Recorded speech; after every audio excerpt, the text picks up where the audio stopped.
exercises to get your hands working right. And that getting your hands working right is really a key in dog training. So I wanted to do this video because I started to write it, and I knew that it would get very confusing. So I'm going to use my little cursor here. See my hand moving around. So this is how I would start the Tic Tac game. So this would be me sitting here. This would be my pylon or whatever I've chosen to use. And these two red arrows would be the direction that my dog would be coming into the exercise. So coming from back here somewhere, coming in, so his head would be facing this way. And it doesn't have to be right up close to you. But somewhere in the side. You don't want them coming in on an angle like that. You want them to get used to this. And this is, it's a transfer of a skill from what we call the landing zone game, where they understand that they get rewarded right around the hips, you know, front or back, anywhere in there. So they're a little bit closer. So in this case, I would have a pot of food back here somewhere. Probably out over here so the dog would come through it. Now again, if your dog can't leave the pot of food alone, then you might have to have it down here or just have a treat or two in your hand. You'll have to come back and forth out of position so that it becomes a little bit of a fitness game for yourself.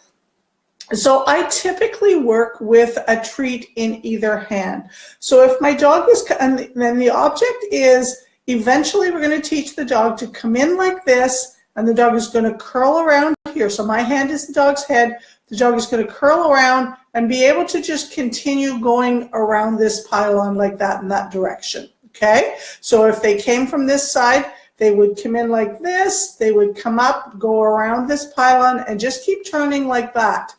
So this exercise, how it fits into the program, is because it's all about flexibility. And obviously, depending on your dog, number one, they're going to be better turning one way or the other. And number two, they're going to be better tight or untight. So whether you have a bendy or an unbendy dog. And this helps, okay? So you know, after you sit all day long or you lie on the Chesterfield and watch TV in the evening or whatever, it doesn't really matter what age you are, you get up and you're stiff. So this is an all-encompassing, really nice, holistic exercise, easy to do. You can literally go out and find yourself a hydro pole outside and do it around a hydro pole. You can do this exercise anywhere in the world, okay, as long as you follow the mechanics.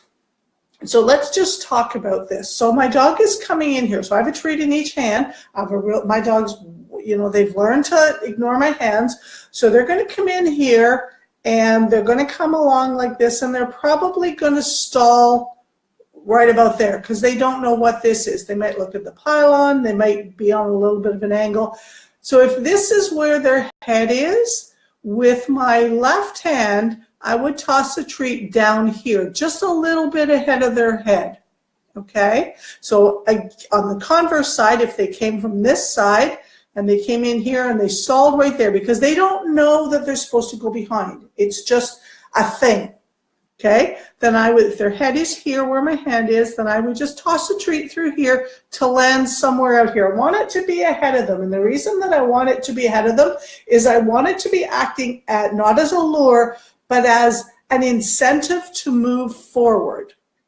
So what will typically happen is after they do that, they will turn around and they'll come back to face you, which then makes this exercise pretty much impossible to do. So then you would do a food retoss back here, send them back there, and get yourself ready. So dog comes up here. He knew he got a reward here, so he's looking to come out this far. So probably what they'll come up is they'll come up to about there. So with your left hand, you're going to toss a treat to about there. So still using the hand on this side to toss the treat through to get it up there. You don't want the dog turning to come back to get a treat here. You want him to come forward. So now he's getting rewarded behind the cone, okay? So you've added value for being behind the cone.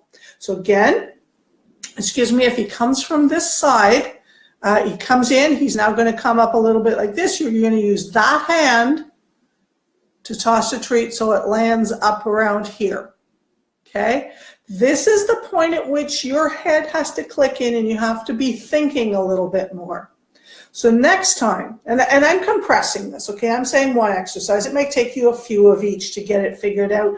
Your dog might get stalled here, might come in and turn like that. So you might have to do a little bit of luring to get him to go there. You know, he might do all sorts of different things. But the goal is you want him to be incentivized to come up this way, so there's value for going behind this area like that, okay?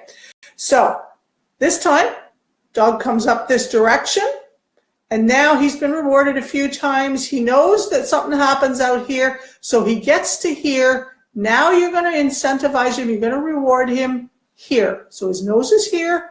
You want to reward from here. What happens when you move this hand? Dog turns around and comes back. So as soon as you get past this center point, this plane point, there's kind of like the center of you centered on the pylon, you reward with this hand.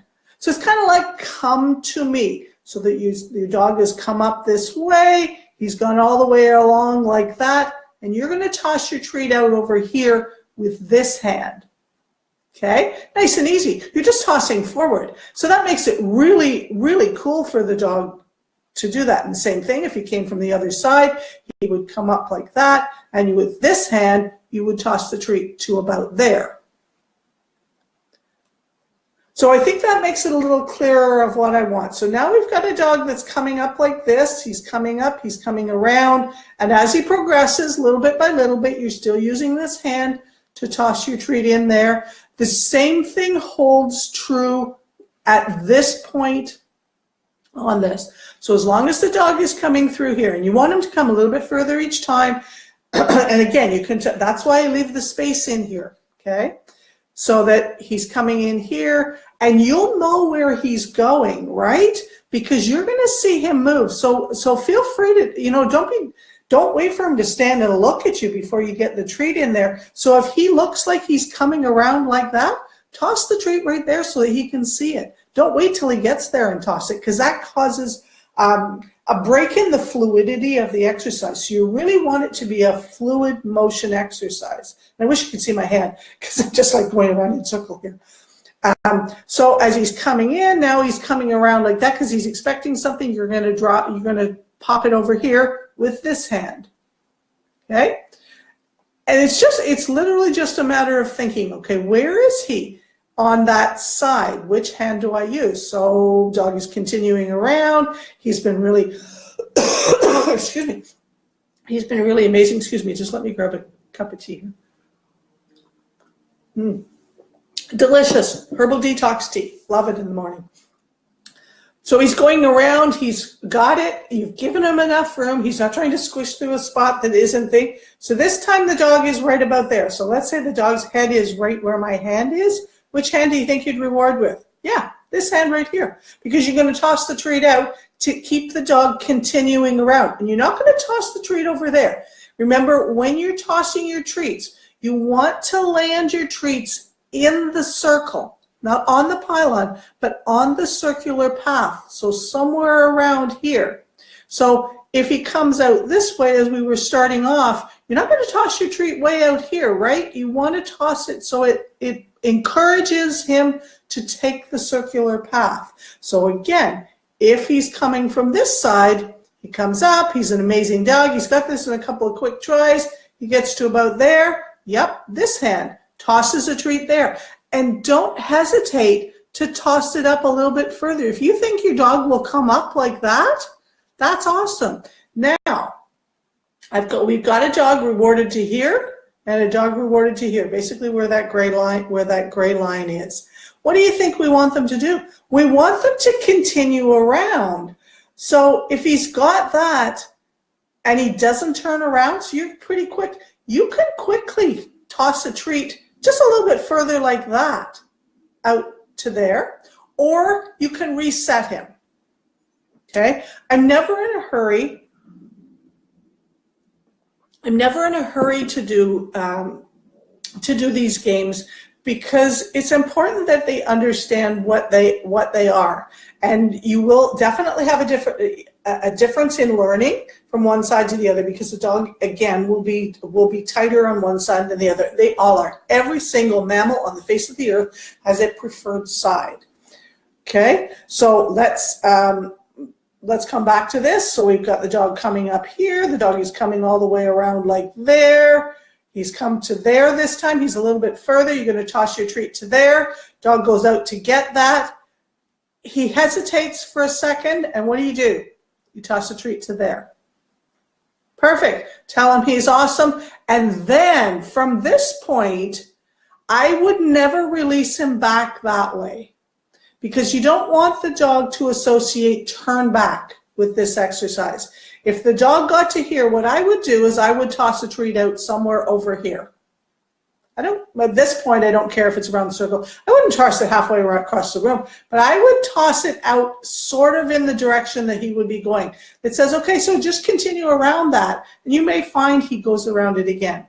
My goal is to get the dog to be able to do this 3 times. I don't really like going more than 3 times, any more than I like, you know, the spinning games we played as kids, and you know, my grandkids play them. They go and they spin and they spin and they spin, and 10 times around, and they're ready to toss their cookies or they fall down.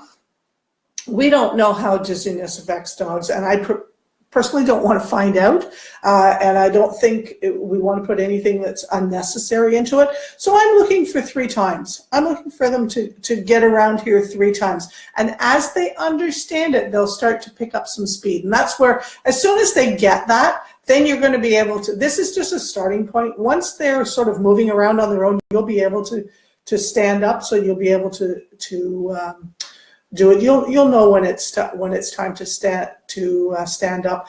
But I hope that helps you as far as understanding how this game works. This is honest to gosh, it's an amazing game. And you might have seen in one of my videos. It's a game that's a transition to some other games that we're going to be playing, which includes the pylons.